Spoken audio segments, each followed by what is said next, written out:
ओम श्री वेद पुरुषाय नमः।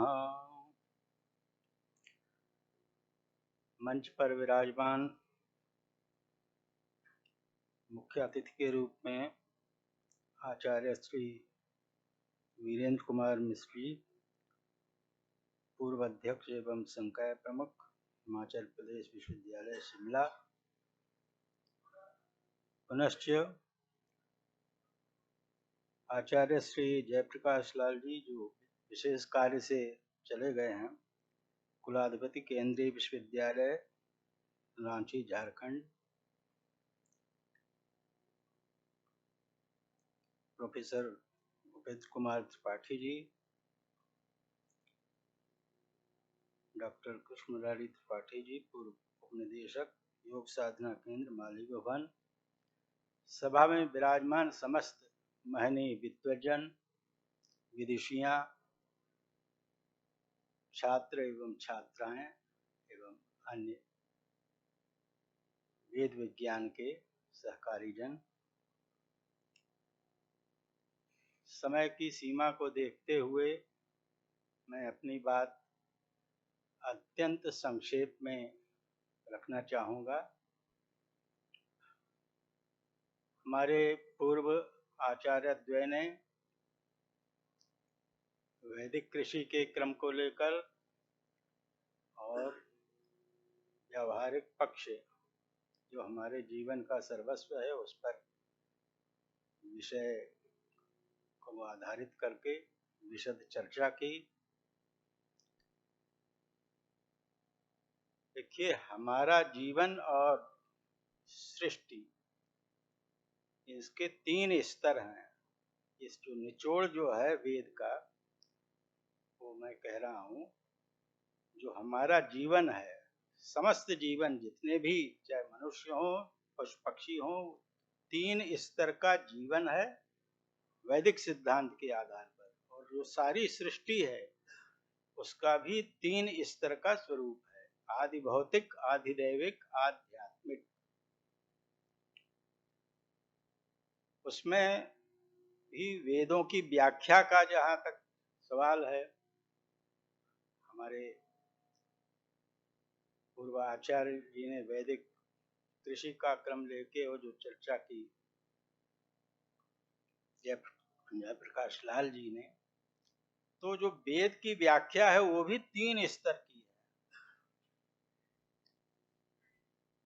अंग्रेजों ने और सभी विद्वानों ने जो व्याख्या की वह भाषा विज्ञान के आधार पर व्याख्या की, वो लिटरल मीनिंग के आधार पर व्याख्या पूरी हुई है। उस आधार पर वेद में क्या विषय है, क्या शब्द हैं, उसकी चर्चा और उसका क्रम आता है। एक व्याख्या आती है आध्यात्मिक, स्वामी दयानंद जी के क्रम में और भी आचार्य हैं। वह निराकार एक तत्व है, वो सारे मंत्रों की व्याख्या वो निराकार जो ब्रह्म है उसके साथ करते हैं, उसको परिभाषित करते हैं। एक व्याख्या है हमारे परंपरागत जो आचार्य हैं, सायण हुए आचार्य महीधर हैं, वट आदि हैं, और इसके पूर्व के भी जो आचार्य हैं, वो परंपरागत व्याख्या जो है वह तीनों स्तर को मिला की वो व्याख्या होती है वेदों की, आदि भौतिक, आदि दैविक, आध्यात्मिक। और आपको आश्चर्य होगा, पूरी दुनिया में आधुनिक विज्ञान के जो विज्ञानी हैं उन्होंने इसको समझा और वह 3 स्तरीय जो व्याख्या है परंपरागत आचार्यों की, उसी को प्रामाणिक और वैज्ञानिक मानकर उसका अध्ययन और शोध कर रहे हैं। मैं इसको बहुत ही गंभीरता से कह रहा हूँ। 30, 40, 50 वर्षों का अनुभव है मेरे पास पूरी दुनिया। मैं इसलिए कह रहा हूँ कि अभी हमारे पूर्व आचार्यों ने कहा कि अगर हम कुछ कहते हैं तो उसको नहीं कुछ समझा जाता। कोई विदेशी विद्वान अगर कहता है तो उसको महत्व देते हैं। अच्छा, ऐसा है।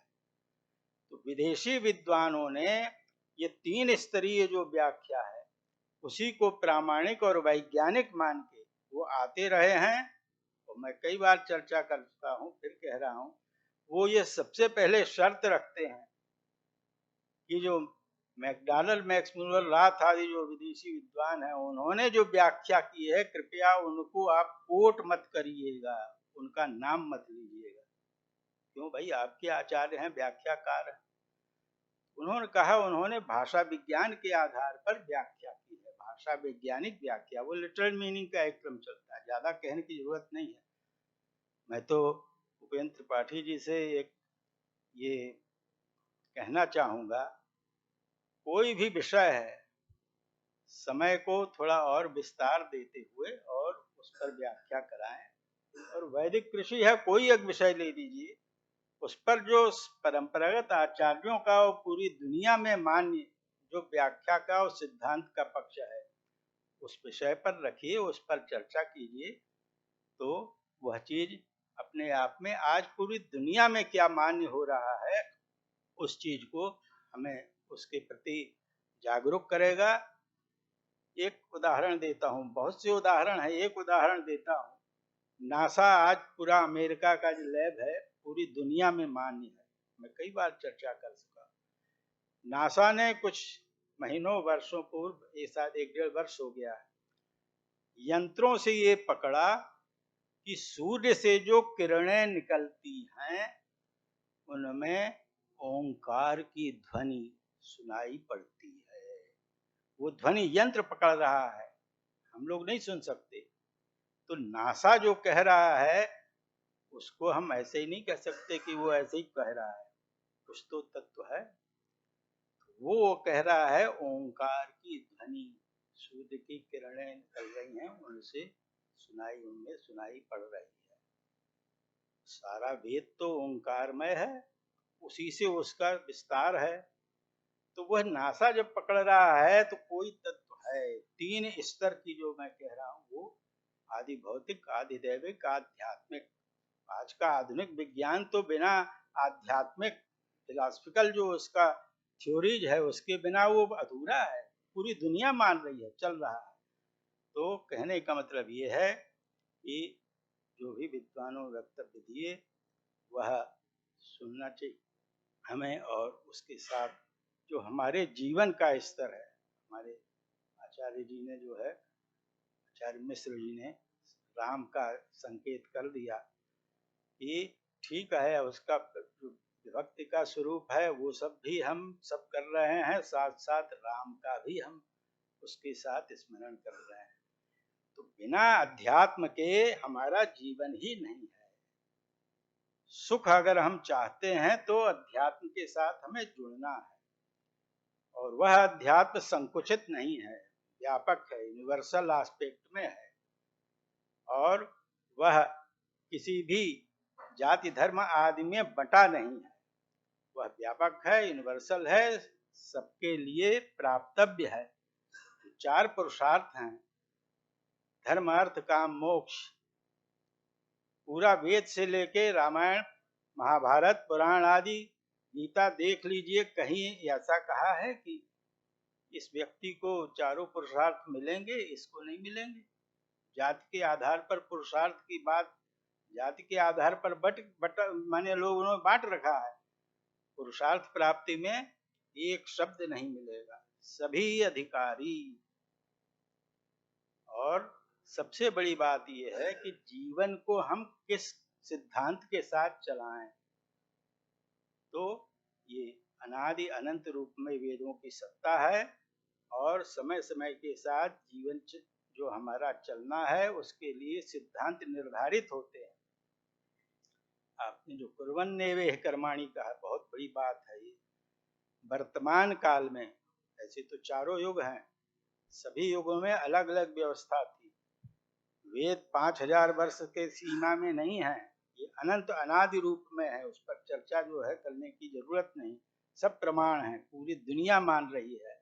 और कुर्वन्नेवेह कर्माणि के आधार पर हमें किस क्रम से जीवन जीना है, वो ये कह रहा है कि जो संविधान बना वर्तमान समय में हर देश का संविधान है, भारतवर्ष में हम हैं, भारतीय हैं, तो भारतवर्ष का संविधान हमारा सर्वोच्च आदर्श, उसी के अनुसार जो कुर्वन्नेवेह कर्माणि है, जो व्यक्ति जिस विचारधारा से और संविधान के अनुसार जिस क्रम से जुड़ गया, टीचिंग लाइन हो, व्यावसायिक क्षेत्र हो और जो भी क्षेत्र हो, वही उसका धर्म हो गया, और उसी को पूरे मनोयोग से वो जब कर रहा है तो वही वह धर्म का आचरण कर रहा है, और उसके अनुसार यदि ईश्वर का स्मरण करता है तो वह चारों पुरुषार्थ को प्राप्त करने का अधिकारी है, ये वेद ही कहते हैं।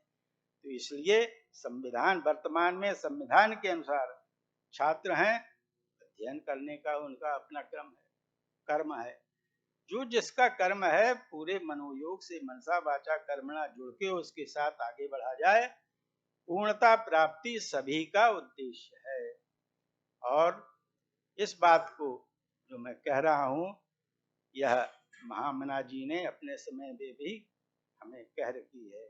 जो हमारा कुलगीत है, कुलगीत कह रहा है, प्रतीचि प्राची का मेल सुंदर। आधुनिक विज्ञान प्राचीन विज्ञान को, दोनों को मिला के जब हम चलेंगे तभी हमें तत्व मिलेगा, हम पूर्णता के साथ जुड़ पाएंगे। पूर्णता हमारा लक्ष्य है, और यह वेद विज्ञान केंद्र भी उसी उद्देश्य के आधार पर बना है। महामना जी की यह आकांक्षा, यह वेद विज्ञान केंद्र अधिकाधिक रूप में पूरा करे, उसी दिशा में अग्रसर हो, यही हम सब लोगों का उद्देश्य है, और हम सब उसी के लिए प्रयत्नशील हैं। बहुत ही अच्छा लगा, यहाँ ऐसे विषय लेकर चर्चा होती है और उस पर अनेक विद्वानों की बातें आती हैं, कई स्तर पर कई क्रम से वो चीज़ें स्पष्ट होती हैं। तो यही कहते हुए मैं विराम लेना चाहूँगा। धन्यवाद।